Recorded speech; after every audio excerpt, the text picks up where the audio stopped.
7 सालों बाद उनको लगा कि कांग्रेस पार्टी संकट में है। उस समय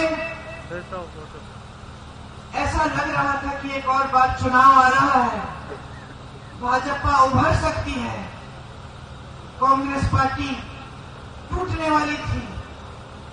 तमाम नेता आ रहे थे उनके पास कि राजनीति में आइए, राजनीति में आइए। उनकी बेटी थी, बहुत कष्ट देखा था उनका। मैंने मना किया, मैंने कहा राजनीति में मत आओ, ये लोग तुम्हारा इस्तेमाल करेंगे, तुम्हें भी कुछ हो जाएगा, छोड़ दो, कोई जरूरत नहीं है, संभल जाएगी पार्टी, कोई संभाल लेगा, कोई नेता बन जाएगा। मां ने बात नहीं सुनी, मुझे कहा कि ये जो चित्र है तुम्हारे पिता का, जो मेरे कमरे में दीवार पे लटका है, इसको मैं नहीं देख पाऊंगी। अगर आज मैं मुंह मोड़ लूंगी, पार्टी के लिए आगे नहीं बढ़ूंगी, तो मैं इनको क्या जवाब दूंगी, मैं अपने आप को क्या जवाब दूंगी। तो आगे आई तो ये स्पष्ट था कि पहला चुनाव उन्हें अमेठी से ही लड़ना था। ये पिताजी की कर्म भूमि थी।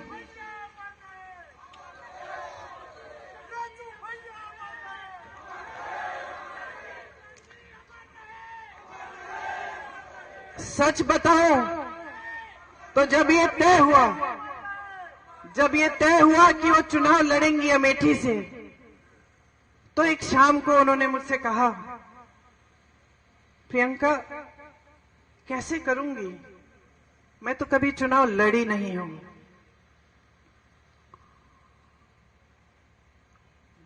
पलक नहीं झपकाई मैंने कहा, मां ये चुनाव मैं आपको लड़के दूंगी, आप आओ मत अमेठी, मैं अमेठी को संभालूंगी।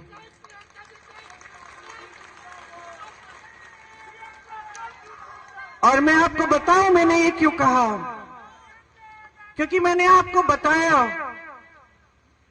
कि जब मेरे पिताजी शहीद हुए तो मैं नाराज थी, दुखी थी। मुझे ऐसा लगता था कि कोई मेरा दुख नहीं समझ सकता। लेकिन फिर कुछ हुआ। उनके अंतिम संस्कारों के बाद हम अस्थि विसर्जन के लिए इलाहाबाद आए, ट्रेन से आए। वो ट्रेन यहां अमेठी और रायबरेली से गुजरी। मैं बहुत दुखी थी, ट्रेन में बैठी थी, रात हो गई थी। ट्रेन यहां के स्टेशन पे रुकी। मुझे आज तक वो क्षण याद है।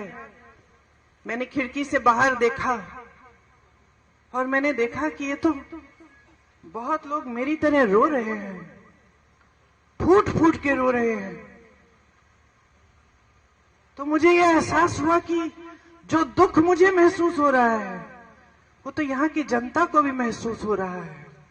यहाँ के जो कार्यकर्ता थे, जो सारे इंतजार कर रहे थे बीच रात में कि राजीव जी को एक अंतिम बार देखेंगे, उनकी अस्थियों को देखेंगे, श्रद्धांजलि देंगे, उन सब के दिलों में वही दुख था जो मेरे दिल में था। आपने मेरे दुख के पल में आपने मेरा साथ दिया। मैं समझी कि मैं अकेली नहीं हूं इस दुनिया में, कि सिर्फ मुझे दुख नहीं हो रहा है, मेरे परिवार को दुख नहीं हो रहा है, सिर्फ मेरी मां टूटी नहीं है, मेरे भाई नहीं टूटे हैं, लेकिन अमेठी की जनता मेरे साथ रो रही है, क्योंकि उनका भी भाई, उनका बेटा चले गया। इसीलिए जब मां ने कहा कि अमेठी से चुनाव लड़ेंगी, तो बगैर हिचकिचाए मैंने कहा मैं लड़वाऊंगी, क्योंकि मैं जानती थी कि जब मैं यहां चुनाव लड़वाने आऊंगी तो मैं अपने परिवार के बीच आऊंगी।